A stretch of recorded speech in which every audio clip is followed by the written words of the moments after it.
예수 안에 있는 우리들에게 있어서 어리석다, 무지하다라는 것에 대한 의미는 아버지 하나님 앞에 그 말씀 앞에 예수를 믿으면서도 정말 그 말씀을 들으면서도 그분 앞에 대한 행동이나 모습을 엇갈려 갈 때에 우리 하나님께서는 그 사람의 믿음의 모습을 우둔하다, 아둔하다, 무지한 자라. 뭐에? 말씀에서 무지하기 때문에 그러한 행동을 하는 거라고 말씀하셔요. 또 언제든지 어디에서든지 우리가 자기의 생각이나 또는 여기저기 많은 여론에 의하여서 사랑의 방법을 따라 이끌림을 받는 것을 조심하여 행하는 가운데 벼가 익을수록 어떻게 해요? 고개를 숙여요. 희한하죠, 그죠? 벼가 익을수록 고개를 숙이게 되는 것처럼 아버지 하나님 말씀 앞에 겸손한 믿음으로의 삶이 되기를 바라시면서 믿음 안에서 어리석은 자가 되지 마라, 무지한 자가 되지 마라 하시는 것을 계속 우리에게 심어주고 계십니다. 이 시간 본문 그 말씀에서의 내용을 돌아보면은 이러한 모습과 행동이 바로 어리석음 때문에 무지함 때문에 그러한 행동이 나왔구나 하는 것을 깨닫게 되는 시간인데요. 자, 이 시간에 본문의 말씀을 우리 내용을 보면은 12, 13절로 되어 있지만 디모데에게 사도 바울이 편지 형식으로 보낸 글이지만 디모데는 사도 바울에게 있어서 누구였어요? 믿음으로 낳은 아들이었어요. 믿음으로 낳은 아들 디모데에게 보낸 편지 형식의 말씀으로 이 말씀에서 13절을 먼저 봅니다.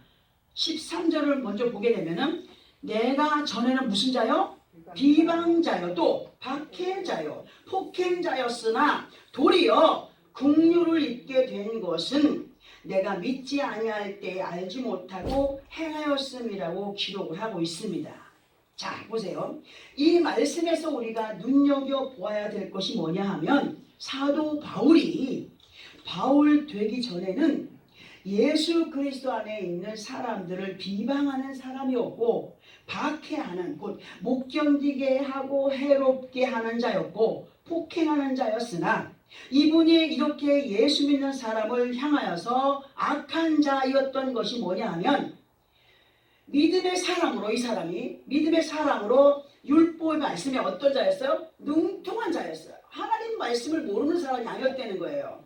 하나님 말씀에 능통한 자였으나 어떠한 믿음의 사람이었느냐 하면 사도행전 21장 39절에 보면은 이런 말이 있어요. 나는 유대인이라 소읍이 아닌 길리기아 다소시의 시민, 그러니까 작은 도시의 사람이 아니라 이런 촌 같은 사람이 아니라 큰 성읍의 그런 사람으로 그 누구도 함부로 대하지 못하는 유대인 중에 유대인이며 히브리인 중에 히브리인으로, 또 더군다나 가말리엘의 문화에서 조상들의 율법을 아주 엄하게 교육을 받았던 사람으로, 특별히 사도행전 22장 3절 마지막 부분에 보면은 너희 모든 사람처럼 하나님께 대하여 열심히 있던 사람이었다라고 기록을 하고 있거든요.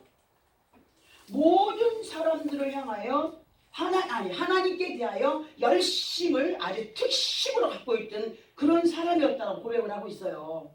자, 그러면 이 사람이 하나님께 대하여서 열심히 있다라고 한 사람인데 왜 하나님의 사람들을 비방을 하고 박해를 하고 폭행하는 사람이었고 왜 예수 믿는 사람들을 원수로 여기면서 끝까지 추격하여서 잡아가두고 죽이고 하였을까를 생각을 해볼 때 이 사람은 분명히 뭘 하는 사람이었어요? 말씀을 하는 사람이었다고 했어요.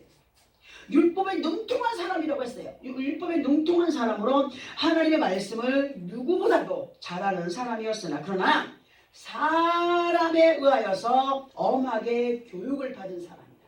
성령의 도우심이 없이 깨달음이 없이 그저 앞에서 가르치는 대로, 사람이 가르치는 대로, 율법사들에게 가르치는 대로 배움을 가진 사람이라는 거예요. 그런 사람으로 정작 그 말씀 안에서 누구를 못 만난 거예요? 못 만난 거예요. 하나님의 귀한 뜻을 못 만났어요. 정말 그 말씀이 율법의 완성자로 오실 예수 그리스도를 발견하지 못한, 만나지 못한 무지한 사람이며 어리석은 사람이었음을 볼 수가 있습니다. 그러나 사울이 바울 되기 전에 이 사람은 학식이 없는 사람이었다고요? 아니었어요. 학식이 없는 사람이 아니고 무식한 사람도 아니었어요. 이 사람은 세상적인 학문으로도 2등이라면 서러워할 정말 대가의 대명문의 그런 사람이었습니다. 그러나 한순간에 예수를 만나게 됐죠. 예수를 만나게 되므로 변화의 삶을 살아가게 되는데 그 순간이 언제냐 하면 예수를 믿는 하나님의 자녀들을 잡아가지고 비방하고 박해하고 폭행하기 위하여서 열심히 그냥 눈이 혈안이 되어가지고 어디로 달려가고 있었어요? 다메섹 도상, 그 유명한 다메섹 도상을 막 지나려고 하는데 누구를 만나게 됐다고요? 예수를 만나게 된 거예요. 이러한 내용의 말씀을 사도행전 9장 1절에서 6절까지 보게 되면은 사울이 주의 제자들에 대하여 여전히 유업과 살리가 등등하여 대제사장에게 가서 그 다메섹 여러 회당에 가져갈 공문을 청하니 이는 만일 그도를 따르는 사람을 만나면 공무집행에 의하여서 남녀를 막론하고 결박하여서 예루살렘으로 잡아오려 함이라 이렇게 기록되어 있습니다. 그런데 이렇게 열심히 그 공문을 들고 예수 그리스도를 믿는 사람들을 잡아다들 그 공문의 법조항을 들고 지금 달려가고 있는데 사울에게 희한한 일이 일어나지요. 그 말씀이 3절에 기록이 되어 있는데 사울이 길을 가다가 다메섹에 가까이 이르더니 호련히 하늘로부터 빛이 그를 둘러 비추는지라. 그리고 연결된 4절에서 땅에 엎드려져 들음에 소리가 있어 이르되 사울아 사울아 네가 어찌하여 나를 박해하느냐 하시거늘 5절에서 대답하되 주여. 아니 주님을 모르는 사람이 주여 하잖아요. 응? 주여 누구니까? 이르되 나는 네가 박해하는 예수다. 이렇게 예수 그리스도를 만나게 된 사울이 어떠한 모습을 보이는가를 보아야 되는데요. 이렇게 예수를 만나게 된 사울이 6절에 보니까 예수라고 하면은 뭐 하는 사람이야? 아주 막 치를 떨던 사울이었어요. 사울이 예수께서 그 다메섹 도상에서 사울을 만나주시고 너는 일어나 시내로 들어가라.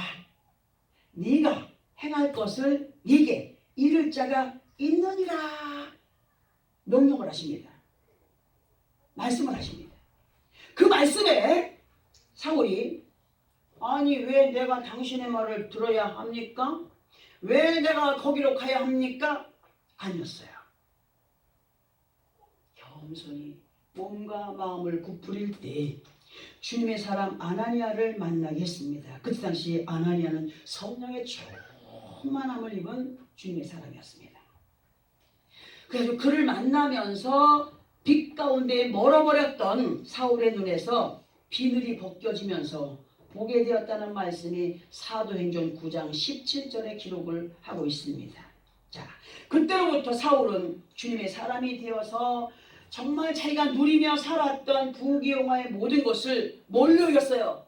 더러운 배설물로 여겼다고 했습니다. 배설물로. 그 말이 어디에 기록이 되어 있냐면은 빌립보서 3장 6절에서 12절까지를 보면은 그렇게 기록이 되어 있어요. 우리 함께 이 말씀을 읽어볼까요? 빌립보서 3장 6절에서 12절. 신약성경 321페이지 정도 되어 있습니다. 빌립보서 3장 6절에 12절.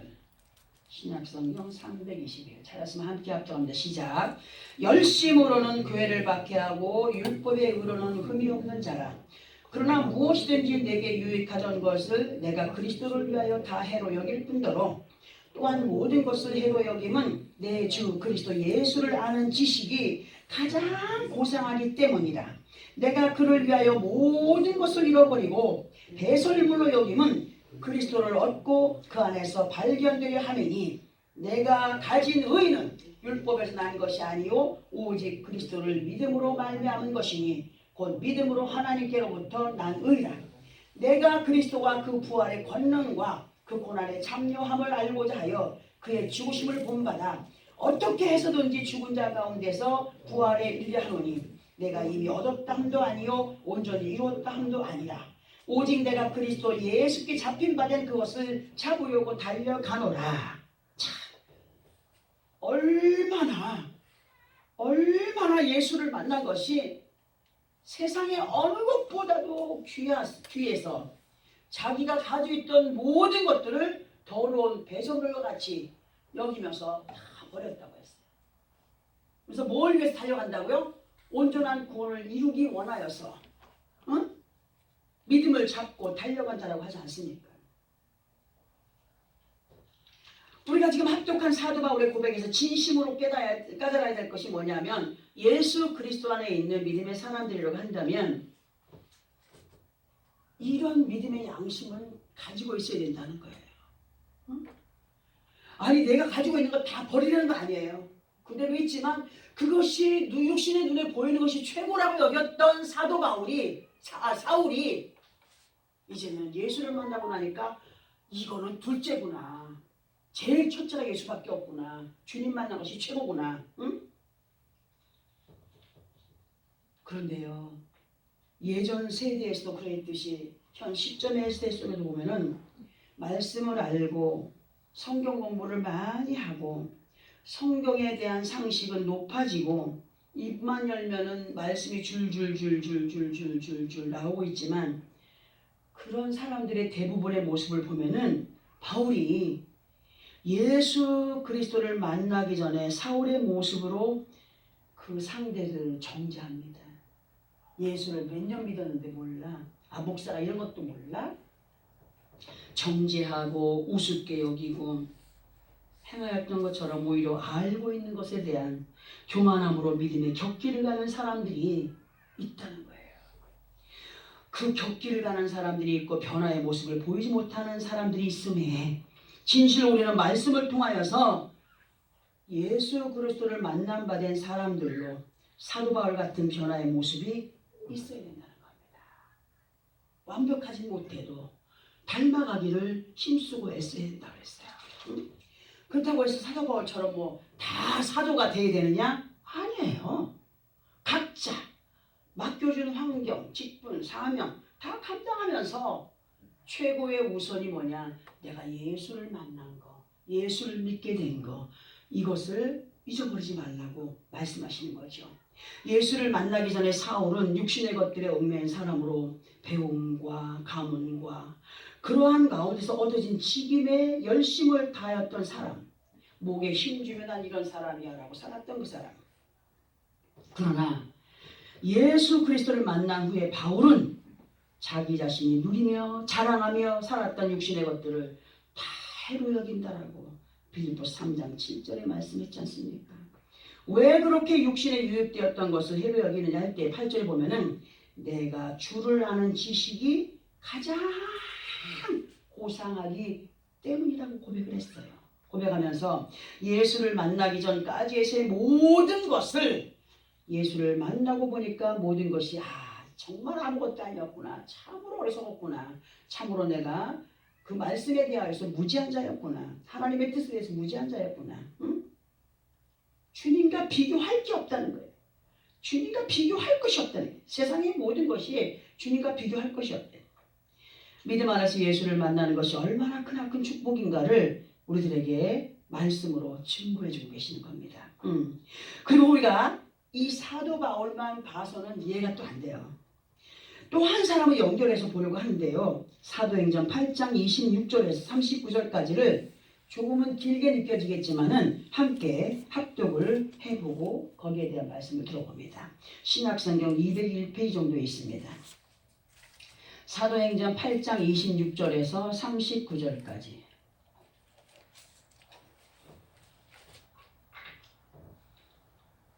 찾으면 함께 합독합니다. 사도행전 8장 26절에서 39절까지 시작. 주의 사자가 빌립에게 말하여 이르되 일어나서 남쪽으로 향하여 예루살렘에서 가사로 내려가는 길까지 가라 하니 그 길은 광야라.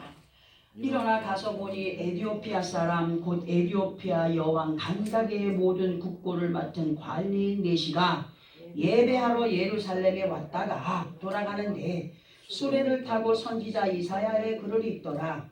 성령이 빌립더러 이르시되 이 수레로 가까이 나아가라 하시거늘 빌립이 달려가서 선지자 이사야의 글 읽는 것을 듣고 말하되 읽는 것을 깨닫느냐?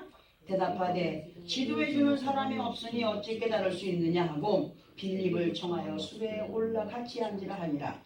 읽는 성경 구절은 이것이니 일러스되 그가 도살자에게로 가는 양과 같이 끌려갔고 털 깎는 자 앞에 있는 어린 양이 조용함같이 그의 입을 열지 아니하였도다.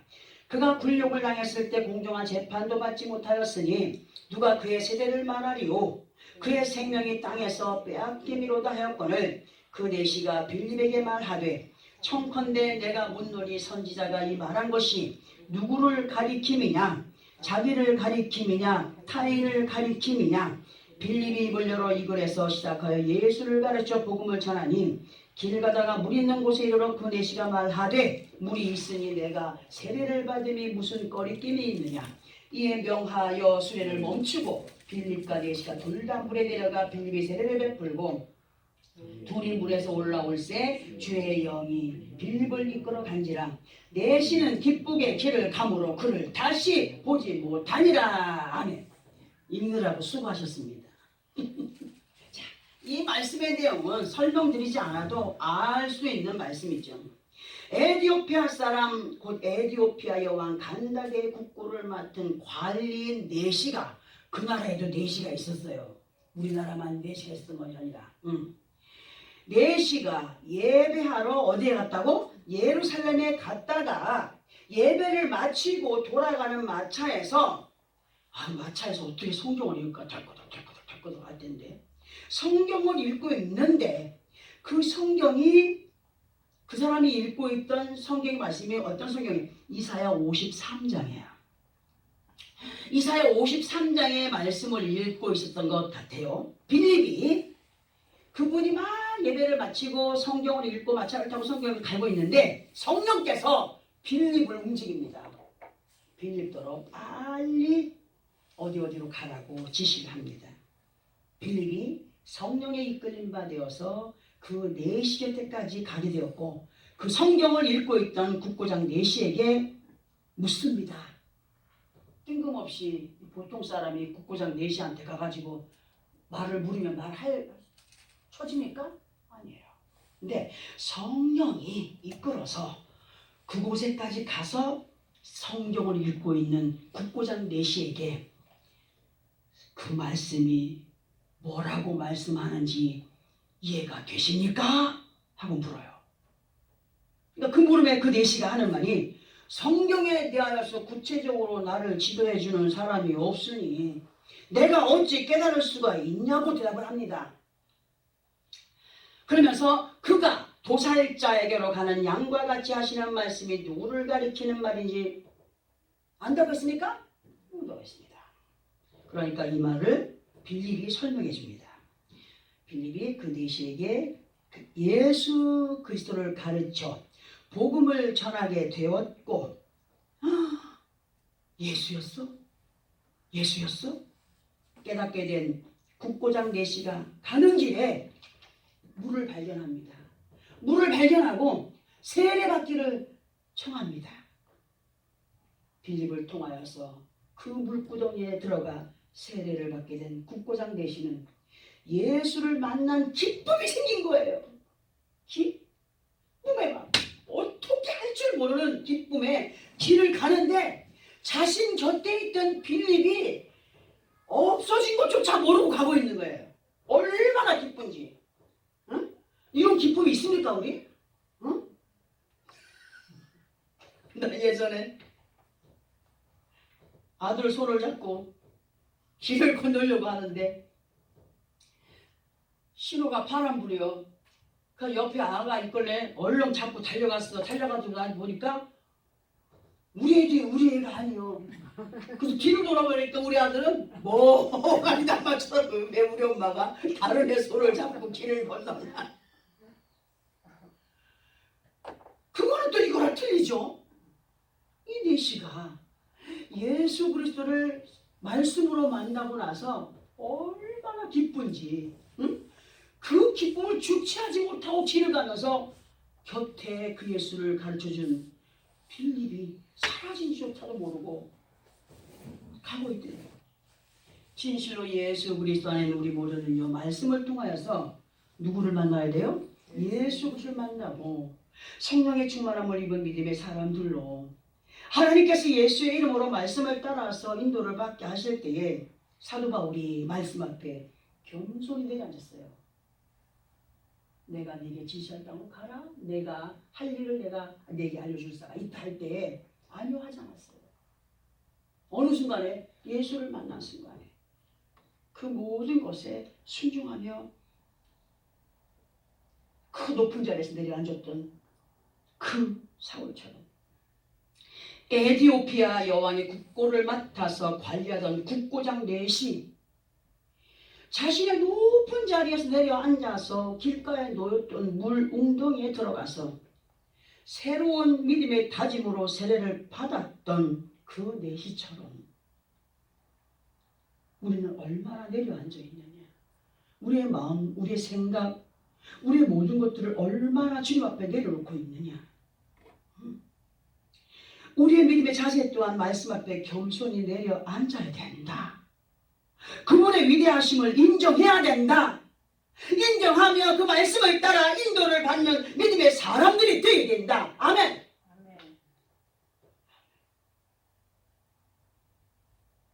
우리에게 이거를 계속 가르치고 계십니다.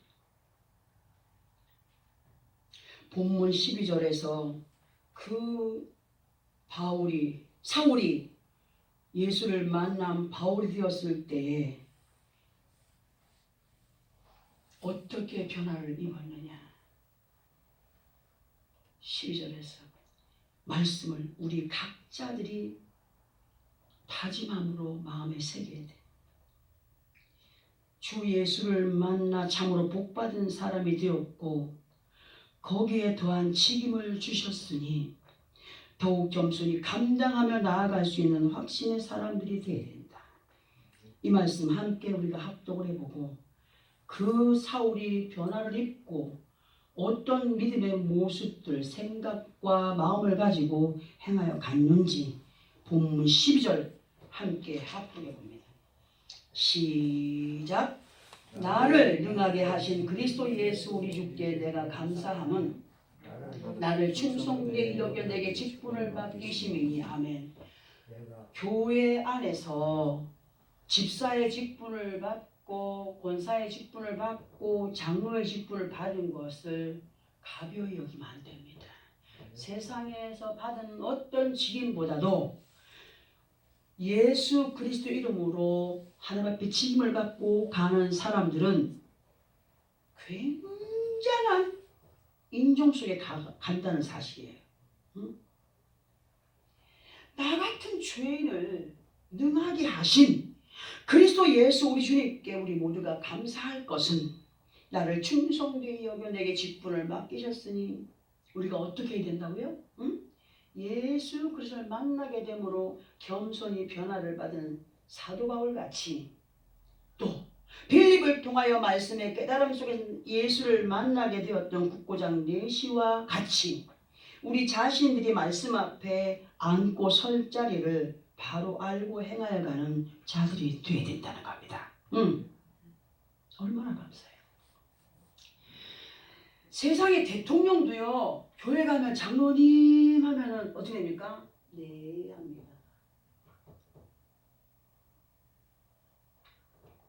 법원장도 예수 믿는 사람이면 집사님 그러면 네 합니다. 그 열심히 자기 일을 충성되이 행하기를 노력합니다.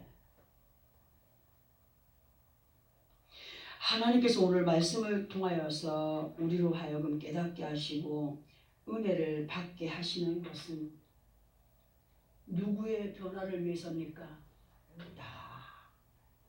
말씀을 전하는 자나 듣는 하나님의 백성들이 변화를 입기를 원하는 겁니다.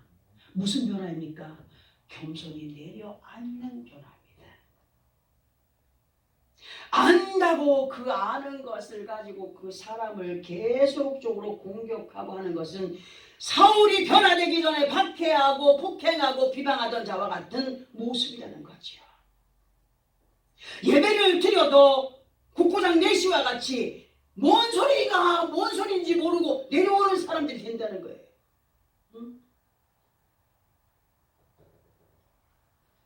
하나님께서 성령의 도우심을 따라 말씀을 준비하여 듣게 하시는 것은 나나 여러분이나 다 같이 주님을 만나서 변화의 삶으로 하나님께서 주시는 귀한 직임과 사명을 언제까지? 천국을 내 것으로 소유하는 날까지 열심을 다하여 달려가기를 바라시는 하나님의 뜻이 그 말씀 안에 있다는 사실이죠. 내가 변화되어야 됩니다. 내 자신이 말씀의 변화를 받아야 됩니다. 많은 사람들이만 은혜 받았습니다. 오늘 좋았습니다. 부흥회 가서도 감사 손을 잡고 은혜 받았습니다. 근데 돌아서서 하는 행동을 보면요, 진짜 안 좋으시다 항상 경험 같죠. 그러므로 우리는 사울이 바울이 되어 주님 앞에 작은 자가 됐듯이 작은 자가 되어 맡겨주신 일에 아멘 도맹이 아니라 아멘 충성한 것처럼 또 에디오피아 여왕과 국고장 내시 여왕의 국고장 내시가 말씀 안에서 예수를 만남으로 보잘것없는 웅덩이에까지 그 몸을 낮추었던 것처럼 우리 모두 각자들 또한 말씀을 통하여서 예수 그리스도를 만나는 사람들로 변화를 입어가는 하나님의 자녀들이 되어야 되고 세상에서의 어떤 직임이나 직책도 중요하지만 그리스도의 이름으로 얻어진 직분과 사명이 얼마나 중요한 것이에요. 전 처음에 목사 안수 받고 부끄러워갖고요. 하나님께 죄송해서 이 강대상에도 못 올라왔잖아요. 이 자리는 주님의 자리입니다. 항상 소강대상에 서서 말씀을 전했지 않습니까? 왜? 너무 황송하고 부끄럽고 송구스러웠어요. 그런 겸손의 마음으로 충성된 일꾼들에게 임하게 하실 상급과 면류관을 향하여 열심히 있는 사람들로 더욱 말씀 안에서 누구를 만나기를 원하여? 예수 그리스도를 가까이 하여 만나기를 힘쓰고 애쓰는 가운데 그냥 예배만 드리고 왔다 갔다 하는 것이 아니라 그 말씀을 통하여서 또 예수를 만나게 하시고 하나님의 뜻을 알게 하시고 성령이 우리를 이끌어 가시는 그 은혜 속에 다 살기도 원하여 힘쓰고 애쓰는 가운데 감격함으로 국고장 내시가 옆에 있는 사람이 어디를 가는지 알지도 못한 채 자기 혼자 기뻐가지고 기쁘다. 구주 오셨네. 모르는 사람 뭐라 그래요? 이건 도나이 아니고 그 정도로 우리 성령 충만 받았을 때 처음에 어떠한 모습으로 나갔습니까? 곁에서 누가 궁시렁거리든지 곁에서 누가 뭐라 하든지 기쁨이 솟아나서 살았잖아요. 오늘 우리 듣게 하신 사도 바울과 국고장 내시의 그 말씀, 그 믿음을 내 믿음으로 삼고 나를 이기며 세상을 이겨가는 믿음의 승리자들로 하나님 앞에 기쁨이 되고 감격한 은혜 안에 정말 찬양하며 감사하며 영광이 되고 영화로움이 되는 그러한 믿음의 승리자들이 되어지기를 예수 그리스도 이름으로 축원합니다. 아멘. 기도하겠습니다.